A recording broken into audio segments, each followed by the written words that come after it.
Well, I'm not getting other things done that I wanted to get done. The plumber messed everything up. So, I guess I'll work on this truck. I don't know what's wrong with it. But, I was gonna retire it, but people talked me out of retiring it.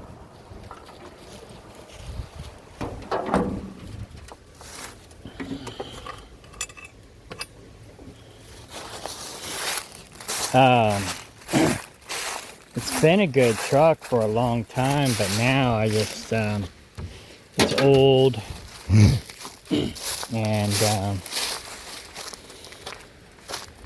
it's been having, like, problems with it not wanting to start for a while, off and on issues. That's why I have this Jimmy rig wiring thing. But somebody half-assed jerry rigged it, and so I was like, well, that's not gonna cut it, so I rigged it better myself. I had to cut this off my other pickup truck because I can't buy one, and that's the other problem. It's hard to find parts for this thing. But if I get that other pickup truck up and running, then I gotta go find another one of those because I took the part off of it to get this running. But anyway, so I'm gonna do a tune-up on it, and maybe that's the problem. But I don't know. I just don't know. So, but yeah, the problem with the plumber, he replaced that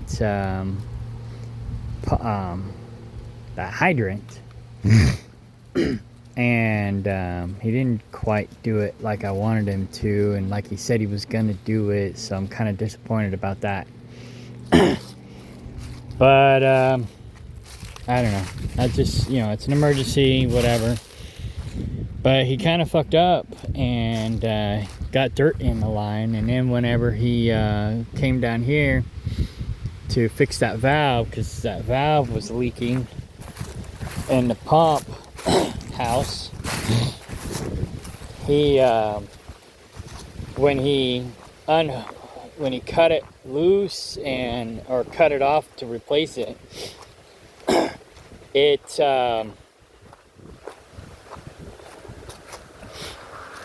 back pressure, I guess you call it, caused the dirt to go further into the lines.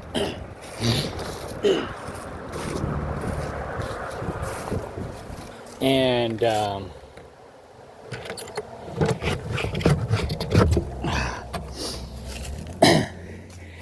when he took this apart, basically the gravity fed the dirty water down this line.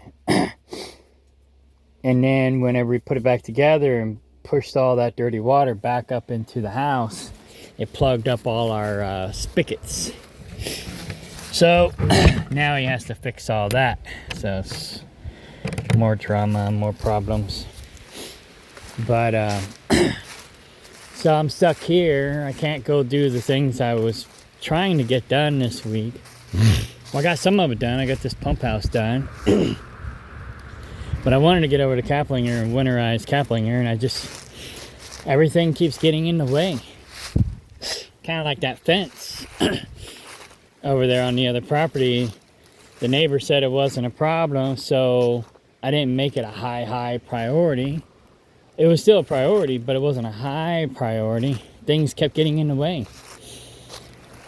And so I just kept putting it off until the guy starts cussing me out for a problem that he said previously wasn't a problem. It's like, hey, don't cuss me out when you just said it wasn't a problem. Now you're cussing me out for a problem that you said wasn't a problem. But anyways, so yeah, so I'm probably not going to get a chance to get over to Kaplinger and winterize till next time I'm home, which will be Thanksgiving, because of this. It's always something. But so I'm stuck here. Can't go over there yet because Laura's got to work today. So I'll probably rip this apart and see if I can't get this up and running today. You know, it's another thing that's been put on the back burner. And now I got time to do it because I can't go do something else that I need to do. So make use of my time.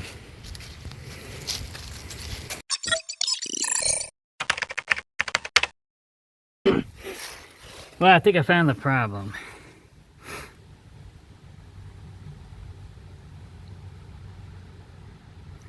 I could not get this out. And I think maybe something's wrong with that spark plug. Who knows? We'll see. But and the reason why the truck wouldn't start. So it's probably tune up, but it doesn't hurt to do a full tune up anyways. I don't know when the last time I did it. I didn't document it. So I need to start figuring out a good way to document things like this. If anybody has any suggestions, let me know.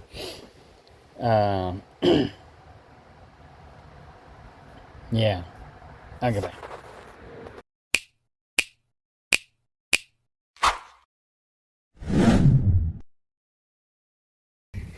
Okay, I haven't replaced the spark plugs yet. I gotta find my special socket to do that. But I just tried to fire it up and it won't start. So it definitely wasn't the cap and rotor, although again, it doesn't hurt to replace those anyways.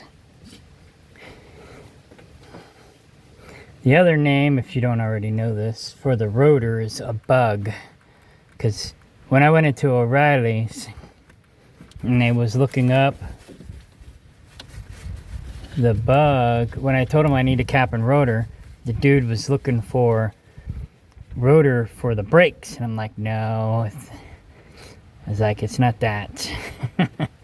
So the alternate name for the rotor is also a bug. So I'm gonna just check these real quick, make sure they're all tight.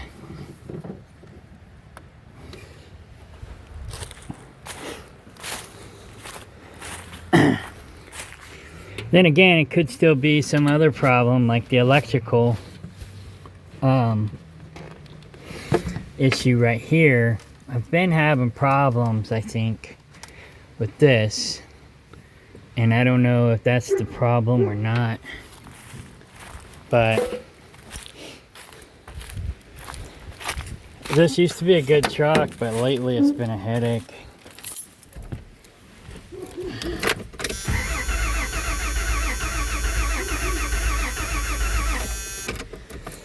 So yeah, I'll change the spark plugs once I find that socket. And I'll give it a go again. If that's not the problem, I'll just have to go to the next potential solution. Yeah. Like, take it to the mechanic who knows what he's doing. I mean, I know a little bit, but I don't know a lot of it. I'm not a motorhead. Alright.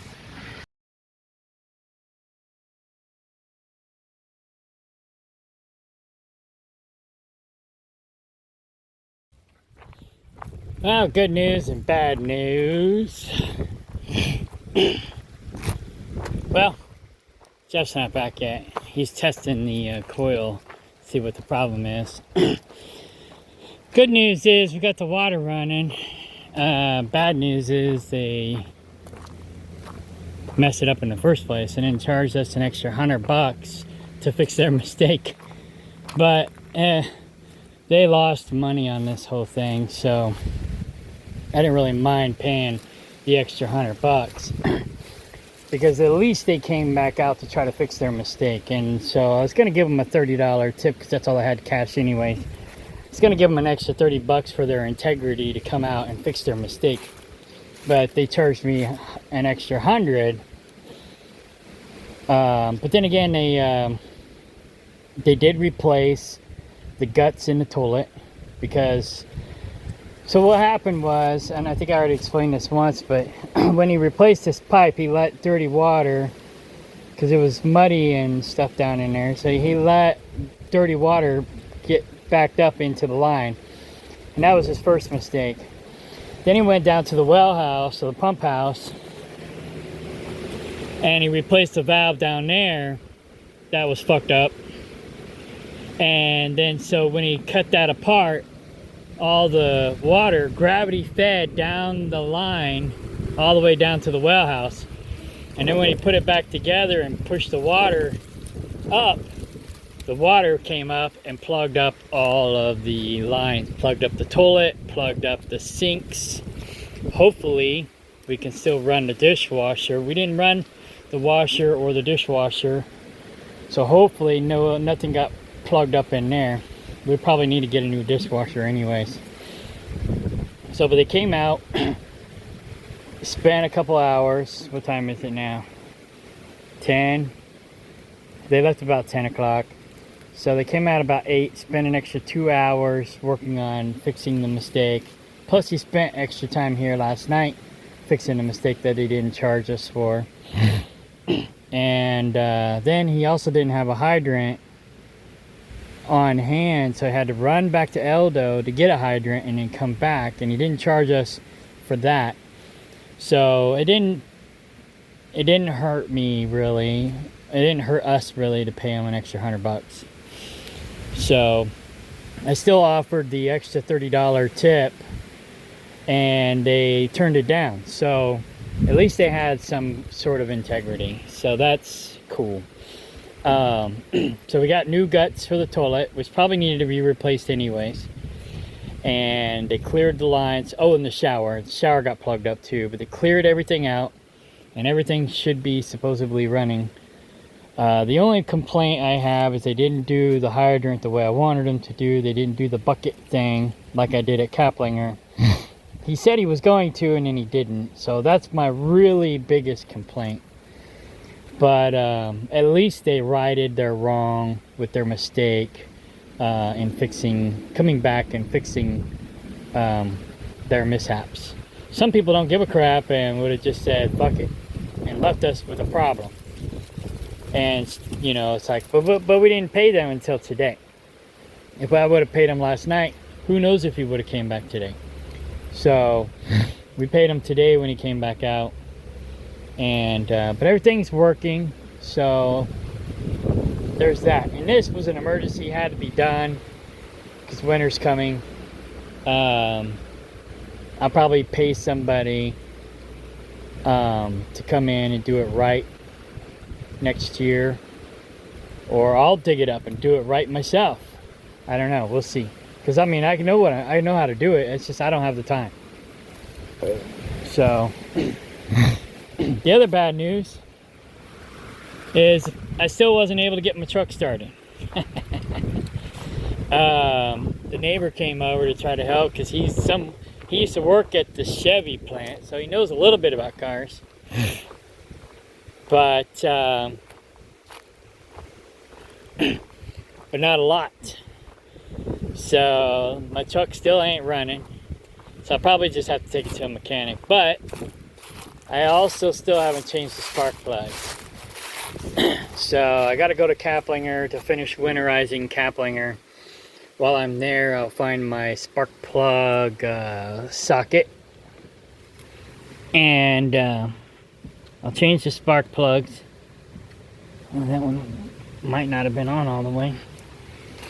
I'll change the spark plugs. And if it still won't start, then I'll take it to somebody who knows what the heck they're doing.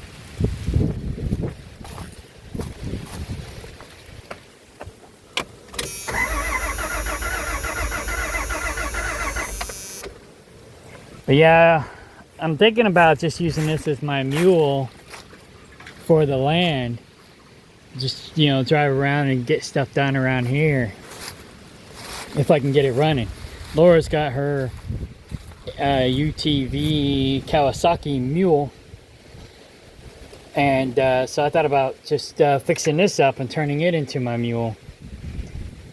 and just keep it here on the land. I was going to retire it, but one of my mechanics says, oh no, these are good trucks. And it used to be. It used to be. But I don't know anymore. But if I can get it running, I'm not going to... I canceled the insurance and I didn't renew the tags on it. So, but if I can get it running, I'll just use it around here as a mule. So yeah, tags expired in September. I was going to go get the inspection and renew it, but I couldn't get it started. And then I was like, forget it. I got this new Chevy, and I still got that old Dodge. And I figured I'd just retire it. But I have 2 parts trucks on my other property. So what I'm gonna do is just take this to my mechanic and the 2 parts trucks. Actually, I got another truck. It's a V8. I'm gonna probably take all 4 Dakotas to my mechanic and say, hey, get these 2 running, and you can use these other 2 for parts. And when you're done, I'll come back and pick them all up. And yeah. Anyways, Jeff's back. He's gonna try and help me figure out what the problem is.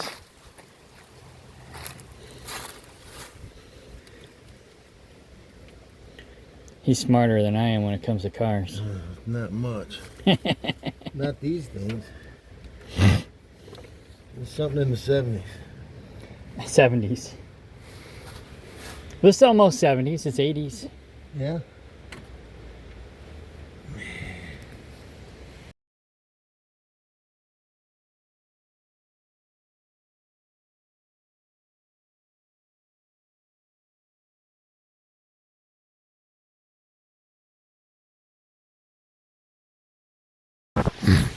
All right, good news and bad news.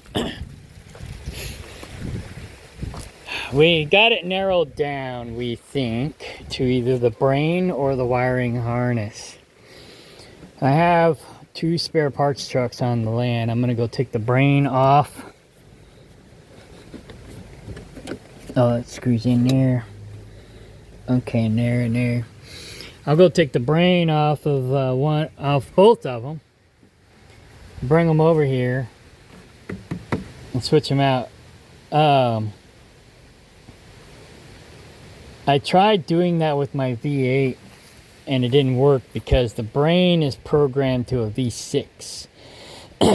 So I ended up having to buy a brand new one for my V8 and having it programmed. So it cost me about 150, 200 bucks, which is cheaper than newer vehicles. But the other 2 parts vehicles on the land are V6s, and this is a V6, so the brain should be compatible. 99% sure it'll be compatible.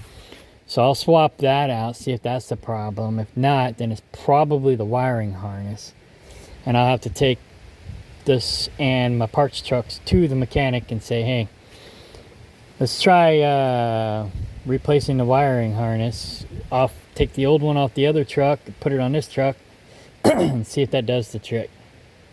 Because I don't think we can buy a wire harness for this truck, because this truck's so old. And that's the other reason why I'm thinking about retiring it, because it's so old. But I do have those other 2 parts trucks that I can get parts for, so parts from. Yeah. And yeah. So maybe we got it narrowed down. Don't know. We'll figure it out. So now I'm gonna go to Kaplinger. We got the plumbing done. I'm gonna go to Kaplinger, work on my winterizing Kaplinger, and then go to the land, take the brain off of the parts trucks, bring it over here, and see if I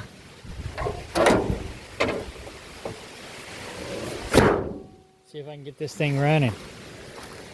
It's been a good truck up until the last couple years, but now that I got the new Chevy, I don't really need, well, I kind of do need this truck because it's got good mud tires, it's got good torque. It's a great off-road truck, so it's great for the land. But I just got to get it running. It's been a really good truck. I hate to just junk it out, but you know, it survived my old friend David Ray. George, this is funny. This land was previously George and Valerie's, as well as my Kaplinger property. George did not like Dodges, but he loved this truck because it survived David Ray. He called this truck a tank. This is a good truck, or was a good truck. David Ray ran it. I should have never let him use my truck, but I thought David Ray was a decent person. I was wrong. But anyways, I let him use it for 1 year. He was supposed to get his own vehicle. He never did. 5 years later, I finally had to take it away from him. And he just basically destroyed it. It was a nice truck before I let him use it. And, but it still ran like a tank, you know? And, so then I bought David Ray, Sierra, I think it was called. It's like a S10. A GMC Sierra, I think is what it was called. And, he ran it into the dirt until it wouldn't run anymore. And then he wanted me to let him junk it out and get the money out of it. And it's like, well, you never paid me for the truck. Yeah, he paid for the maintenance on the truck, but I paid like $650 for that truck. And he never paid me back for it. Never even acted like he was going to pay me back for it. Then he wanted to junk it out and get the money for the junking it out. And I'm like, well, you never paid me for the truck, so why would I? And then he was that's when he was backstabbing me and sabotaging me. So if he was an actual good friend, I would have just let him junk it out. I didn't really give a two shits about the truck. It was more about principle. And but yeah, he was just a taker. He's just like, just me. All he cared about was himself. He played a good game. He acted like he cared about other people. He was a great liar. But I call him the great pretender, because he is really good at being fake. He's really good at being a chameleon, and he'll mirror you in every single way to make you think that you are so much alike when you're not. All these Seventh-day Adventist people that hang out with him, still, they think he's like this devout Christian. He's far from that. He's more in line with the pagans than he is in line with the Christians. But but you wouldn't know that by talking to him. You know, I mean, I know more about his true character than most people down here, because you know, I was pretty transparent and pretty open-minded about a lot of things, and so he could be more himself around me. And so I kind of got to know him better than most people. But what I didn't know, that he was just, you know, a user. You know, he just used me. But he was a narcissist. They say that narcissists treat people like like a vacuum cleaner, like a tool, and you're only good to them as long as you're providing them what they want or need. And then once you're no longer useful to them, they just throw you in the garbage. You're like a disposable, I don't know, disposable dishware. You're only useful when you're useful, and then when you're not, they get rid of you. They have no use for you. They have no loyalty. So, and that's basically what it was. He just used me. He uses everybody. So, anyway, so this truck survived him. He beat the shit out of it, wore it out, treated it like crap, and expected me to maintain it while he tore the shit out of it. And it still ran. this thing was a good truck. So I hate to junk it. But I'm not going to keep putting thousands of dollars into it either. Like that other Dakota that I got, I put 10 grand into it. And the transmission blew up again. And now it's sitting on the land. And it's like, do I really put another 2,500 bucks into it? I kind of want to. It was a good truck overall. But the guy I bought it from, you know, said it was worth $7,500. Or 7,500, 7,000, yeah, $7,500. I paid $2,500 for it. It had all these problems. Transmission was bad. So I fixed all the problems, put 10 grand into it, and then it was worth maybe 7,500. Now it's broke down again. So it's like, I just don't know. I just don't know. But I paid $1,400 plus interest on the new Chevy. And I put a couple grand in it for maintenance. So why not put a couple more grand into this for maintenance? I don't know. Doesn't hurt to have backup trucks. Because, you know, one of these days that truck's going to break down and need to go in the shop. So that's why I got my Dodge Ram. But my Ram's pretty much my backup truck now. But I do kind of want to get this thing up and running. So, yeah, I don't know. I don't know. And then I got that other one I kind of want to get up and running too. But right now I'm just focusing on dividend stocks and stuff. I just don't have a lot of extra money because I'm trying to focus on my retirement plan. So, something I should have done when I was younger, but I didn't really know what I know now. If I knew then what I knew now, scenario. But anyways. Alright, so the plumbers are done. Everything's working. It's not up to par, but it works. And we're good to go. So now I can go take care of my other stuff that I need to take care of. Because I got to go back to work tomorrow. Alright, bye.